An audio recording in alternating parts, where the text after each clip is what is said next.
బంగారం. ఇది కేవలం మిరిసే లోహం కాదు, ఇది ఒక ఆయుధం. ప్రపంచాన్ని శాసించే శక్తి కోసం జరుగుతున్న ఒక మహాయుద్ధంలో వాడే శక్తివంతమైన అస్త్రం. ఈ మధ్య బంగారం ధరలు ఎందుకు అంతలా పెరిగిపోతున్నాయో అని ఆలోచించారా? ఇది మామూలు మార్కెట్ వ్యవహారమనుకుంటే మీరు పొరబడినట్లే. ఎందుకంటే మన కళ్లకు కనబడకుండా తెరవెనుక ఒక నిశ్శబ్ద యుద్ధం నడుస్తోంది. చూడండి, చైనా, రష్యా, ఇండియా ప్రపంచంలోని పెద్ద శక్తులు చరిత్రలో ఎన్నడూ లేనంత వేగంతో బంగారాన్ని కొని కొమ్మిస్తున్నాయి. ఎందుకు? వాళ్ల అసలు ప్లానేంటి? ఈరోజు ఈ గ్లోబల్ చెస్ గేమ్ వెనుక ఉన్న అసలు రహస్యాన్ని మనం ఛేదించబోతున్నాం. కాని అసలు గేమింకా మొదలు కాలేదు. సరే, ఈ కథను దాని మూలాల నుంచి అర్థం చేసుకుందాం. అసలు అమెరికన్ డాలర్ ఇంత పవర్ఫుల్ ఎలా అయ్యింది? ఆ కథలోకి వెళ్దాం పదండి. సమయం 1944. రెండవ ప్రపంచ యుద్ధం చివరి దశ. ప్రపంచ దేశాల ఆర్థిక వ్యవస్థలన్నీ కుప్పకూలిపోయాయి. కాని అమెరికా మాత్రం మరింత శక్తివంతంగా తయారైంది. ఎందుకంటే ఆ టైంలో ప్రపంచంలో ఉన్న మొత్తం బంగారంలో 66% వాళ్ల దగ్గరే ఉంది. ఈ బలంతో వాళ్ళొక డీల్ ఆఫర్ చేశారు. మా డాలర్ను వరల్డ్ కరెన్సీగా వాడండి, మేమొక మాట ఇస్తున్నాం. మీరు మాకు $35 మేం మీకు 1 ఔన్స్ బంగారం తిరిగిస్తాం. ప్రపంచం మొత్తం ఈ డీల్కు ఒప్పుకుంది. మొత్తం ప్రపంచ ఆర్థిక వ్యవస్థ ఒకే ఒక్క దేశమిచ్చిన మాట మీద ఆధారపడిపోయింది. ఇది మైండ్ సెట్ శిక్షణ కాదు, వ్యాపార పాఠం.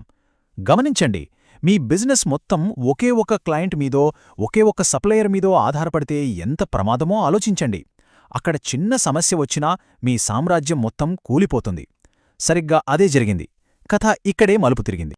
నమ్మకం అనే పునాది మీద కట్టిన ఆ వ్యవస్థలో మొదటి అతిపెద్ద భూకంపం వచ్చింది. ఇచ్చిన మాటను వాళ్లు తప్పిన క్షణమది. 1971లో అమెరికా ప్రెసిడెంట్ నిక్సన్ ఒకే ఒక ప్రకటనతో ప్రపంచాన్ని షాక్కు గురిచేశారు. ఆయన సింపుల్గా, ఈరోజు నుంచి డాలర్కి, బంగారానికి ఎలాంటి సంబంధం లేదు, మాకు అవసరమైనంత డబ్బుని మేమే ప్రింట్ చేసుకుంటాం అని చెప్పేశారు. ఒక్క మాటలో చెప్పాలంటే వాళ్ళిచ్చిన మాటను వాళ్లే వెనక్కి తీసుకున్నారు. ఫలితం ఏమైందో తెలుసా? ప్రపంచం మొత్తం డాలర్పై నమ్మకాన్ని కోల్పోయింది. దేశాలన్నీ తమ డబ్బుకు భద్రత కోసం అసలైన ఆస్తి అంటే బంగారం కోసం పరుగులు పెట్టాయి. చూడండి, కేవలం 9 ఏళ్లలో బంగారం ధర $35 నుంచి ఏకంగా $932లకు పెరిగింది. అంటే 458% పెరుగుదల. ఇది మామూలు విషయం కాదు. ఇక్కడే ఒక వ్యాపారవేత్తగా మనం నేర్చుకోవాల్సిన పాఠముంది. మీ అసలైన కరెన్సీ డబ్బు కాదు, నమ్మకం. ఒక్కసారి దాన్ని కోల్పోతే దాన్ని తిరిగి సంపాదించడానికి మీరు చెల్లించాల్సిన మూల్యం ఊహించలేనంత ఎక్కువగా ఉంటుంది. కాని ఈ దగా వెనుక ఇంకా పెద్ద వ్యూహం దాగి ఉంది. ఆ 1971 ద్రోహం కేవలం ఆరంభం మాత్రమే. ఈ మధ్యకాలంలో జరిగిన మరో 2 సంఘటనలు ప్రపంచ దేశాల కళ్ళు తెరిపించాయి. అవి వాళ్ల నమ్మకాన్నే పూర్తిగా నాశనం చేశాయి. మొదటిది 2008 ఫైనాన్షియల్ క్రైసిస్. అమెరికా తనని తాను కాపాడుకోవడానికి ఏకంగా $2.1 ట్రిలియన్ ప్రింట్ చేసింది. అంటే చాలా దేశాల మొత్తం ఎకనామీ కంటే ఎక్కువ. రెండవది 2022లో ఉక్రెయిన్ యుద్ధం. అమెరికా ఒక్క దెబ్బతో రష్యాకి చెందిన $300 బిలియన్ నిల్వలను ఫ్రీజ్ చేసేసింది. ఈ రెండవ సంఘటనతో ప్రపంచ దేశాలకి ఒక విషయం స్పష్టంగా అర్థమైంది. అమెరికా తలుచుకుంటే ఏ దేశం డాలర్ ఆస్తులనైనా ఒకే ఒక్క నిర్ణయంతో ఆపేయగలదు.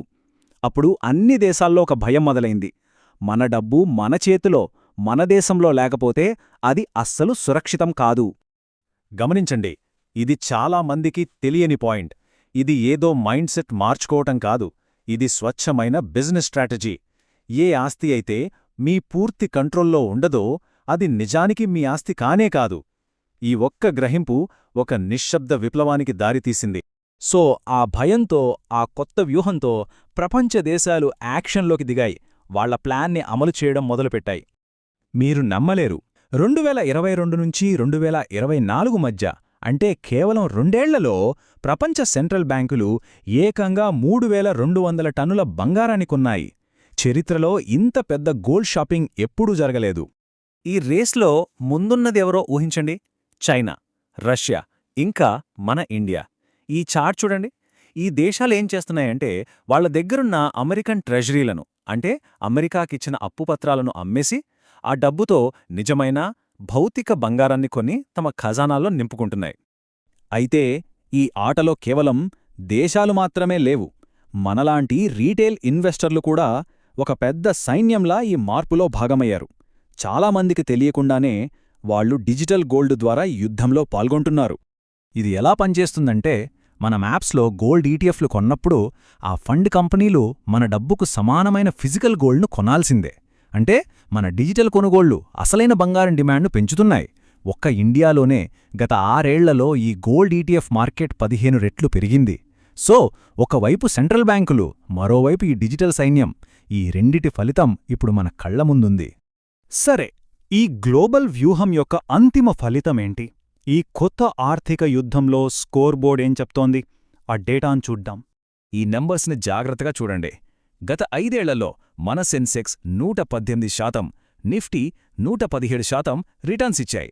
మంచి రిటర్న్సే. కానీ బంగారం ఏకంగా 165% రాబడినిచ్చింది. నెంబర్స్ అబద్ధం చెప్పో. ఈ వ్యూహం ఎంత పవర్ఫుల్గా పనిచేస్తుందో ఇదే ప్రూఫ్.